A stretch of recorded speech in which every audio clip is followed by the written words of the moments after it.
Hello, traders and investors. This is Rakesh Sharma from Alpha Sniper, the Momentum Investing. और मैं एक बार फिर से आ गया हूं अपने नए वीडियो के साथ और एक नए स्टॉक के साथ, जिसमें मैं आप लोगों से बहुत डिटेल्ड एनालिसिस के बारे में डिस्कशन करूंगा। और ये स्टॉक, अच्छी बात यह है कि एक अच्छे खासे डाउन ट्रेंड के बाद इसने अपने डाउन ट्रेंड लाइन को ब्रेकआउट दिया है और अपने इमीडिएट सप्लाई जोन के ऊपर भी ब्रेकआउट दिया है। और ये स्टॉक फार्मा सेक्टर कंपनी का स्टॉक है। मैंने कल भी एक फार्मा सेक्टर कंपनी के स्टॉक के बारे में बात की थी, लॉरस लैब, और आज मैं एक और स्टॉक लेके आया हूं। इससे पहले कि मैं डिटेल्ड एनालिसिस पे आऊं, मिलते हैं हम लोग एक क्विक इंट्रो के बाद।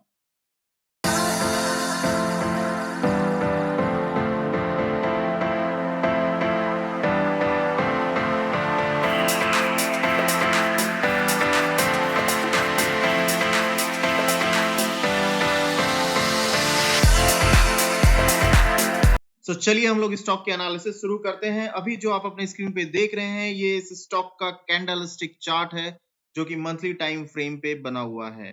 मैं जो भी वीडियो बना रहा हूं या मैं जो भी बातें इस वीडियो में अभी कर रहा हूं, वो किसी भी तरह से कोई बाय या सेल रिकमेंडेशन बिल्कुल भी नहीं है। और ये सिर्फ और सिर्फ मेरा एक ऑब्जर्वेशन है। और ये वीडियो प्योरली एजुकेशनल पर्पस के लिए है कि हमें कहाँ सप्लाई या डिमांड जोन हमें कैसे मार्क करना चाहिए, कैंडल स्टिक चार्ट पे।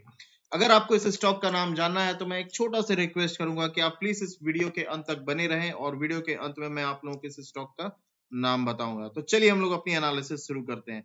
आप स्क्रीन पे देख सकते हैं कि 2012 से लेके 2013 तक स्टॉक ने एक बहुत ही अच्छा अप मूव दिया है। It's a dream bull run, जो एक ट्रेडर या एक इन्वेस्टर हमेशा खोजता है किसी भी स्टॉक में। बट अनफॉर्चुनेटली कोई भी स्टॉक हमेशा कभी बढ़ता नहीं रहता, उसमें गिरावट आती है। और आप देखें कि फिर 2014 के आसपास we have seen a very good fall. So ये एक kind of a roller coaster चल रहा था। अभी क्या होता है ना कि अगर मुझे किसी स्टॉक की एनालिसिस करनी होती है तो मुझे उसके पूरे जूम आउट व्यू को देखना होता है, ताकि मुझे पता चले कि उस स्टॉक की ओवरऑल हिस्ट्री क्या है, क्या चल रहा है, कहां से उसमें गिरावट आई है।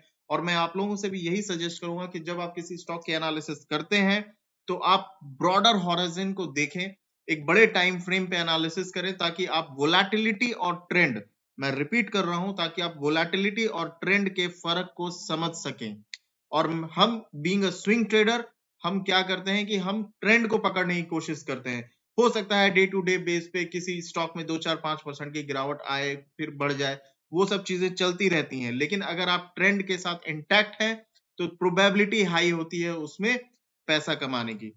चलिए हम लोग स्टॉक के बारे में वापस से आते हैं। और अब मैंने जो लोग इस वीडियो को देख रहे हैं, जो एक्सपीरियंस ट्रेडर हैं, वो ऑलरेडी शायद समझ पा रहे होंगे कि कहाँ पे क्या बन रहा है या कहाँ पे क्या अपॉर्चुनिटी हमें दिख रही है।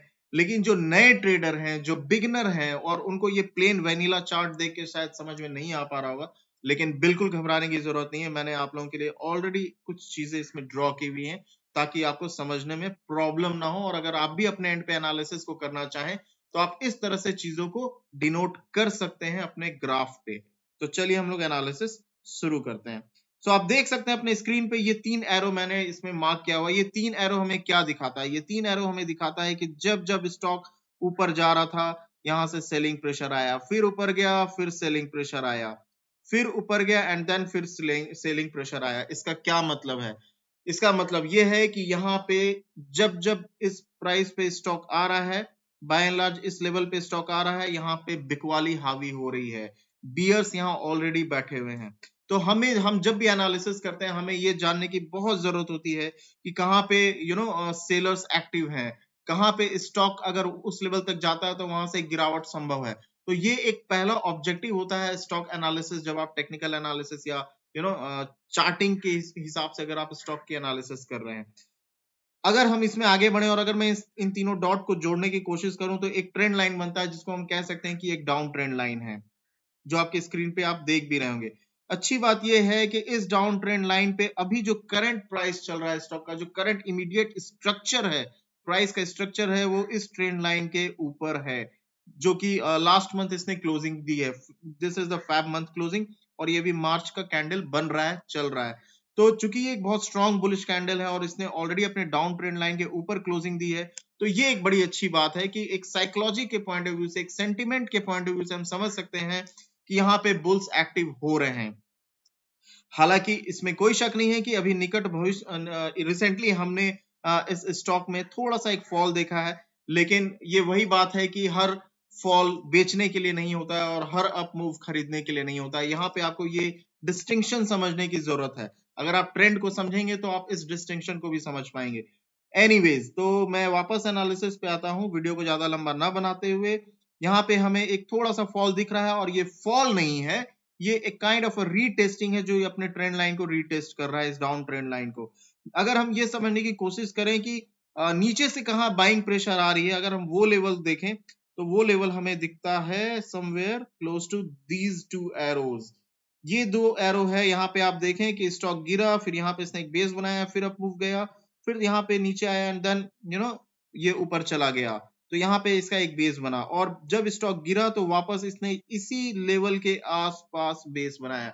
और यही रीजन है कि मैं टेक्निकल एनालिसिस को बहुत पसंद करता हूँ। Market knows everything. जब ये स्टॉक गिर रहा था, इसको पता था कि मुझे बाय एंड लार्ज यहीं पे बेस बना के ऊपर जाना है। लेकिन अब किसी का ये तर्क हो सकता है कि भाई ये यहाँ पे वापस बेस क्यों नहीं बनाया, वापस यहाँ से ऊपर क्यों नहीं गया। तो क्वेश्चन आंसर इसका ये है कि ये मार्केट है, हमारे कमांड में नहीं है, मार्केट अपने हिसाब से चलता है। हमारी कोशिश ये होती है कि हम maximum number of spend zone वो निकाले जहां पे प्राइस ने काफी वक्त बिताया है। तो यहाँ पे प्राइस ने थोड़ा वक्त बिताया, फिर यहाँ पे वक्त बिताया, फिर यहाँ पे आप देखें कि 2-3 महीना बिताने के बाद then we witnessed a fall. तो ये एक काफी इंपॉर्टेंट जोन बन जाता है इस स्टॉक के लिए। अगर हम एक लाइन ड्रॉ करें तो ये इसका एक इमीडिएट रेजिस्टेंस लाइन है। हालांकि यहाँ पे ये इसका सपोर्ट लाइन था, ये सपोर्ट जोन था, लेकिन स्टॉक ने ऊपर जाने की कोशिश की, यहाँ पे इसको एक हिट मिला, सेलिंग प्रेशर मिला, वापस नीचे गिरा और इमीडिएट ये इसका एक सप्लाई जोन बन गया। अच्छी बात यह है कि इसने न सिर्फ अपने डाउन ट्रेंड लाइन को ब्रेक किया हुआ है अपवर्ड, और अपने इस साथ ही इसने अपने इस रेजिस्टेंस लाइन को भी ब्रेक किया हुआ है। मेरे हिसाब से इसमें एक अच्छा खासा मूव हमें देखने को मिल सकता है निकट भविष्य में। अभी स्टॉक का प्राइस है 554 रुपए का, और जो नेक्स्ट लेवल मैं जो देख रहा हूं इसमें वो 730 से 740 तक के प्राइस जोन है। ऑफ कोर्स मेरा व्यू इनवैलिड हो जाएगा अगर ये 485 के भाव के नीचे चला जाता है, जो कि कभी भी जा सकता है। Market works in probability. इस कैलकुलेशन के हिसाब से जो इसका रिस्क टू रिवार्ड रेशियो बनता है वो 2.7 का है, जो कि एक बहुत ही अच्छा रिस्क टू रिवार्ड रेशियो है। तो ये थी एक ओवरऑल एनालिसिस, और अब मैं आपको बताता हूँ स्टॉक का नाम। अब आप अपने स्क्रीन पे देख पा रहे होंगे कि स्टॉक का नाम है वर्कहार्ड फार्मा, और ये एक फार्मा सेक्टर की कंपनी है जैसे मैंने आपको बताया। एनीवेज, तो मैं उम्मीद करता हूं कि आप लोगों को मेरी एनालिसिस अच्छी लगी होगी, और अगर ऐसा है तो प्लीज मेरे वीडियो को लाइक करें एंड सब्सक्राइब करें। Stay tune for more such updates and happy Sunday.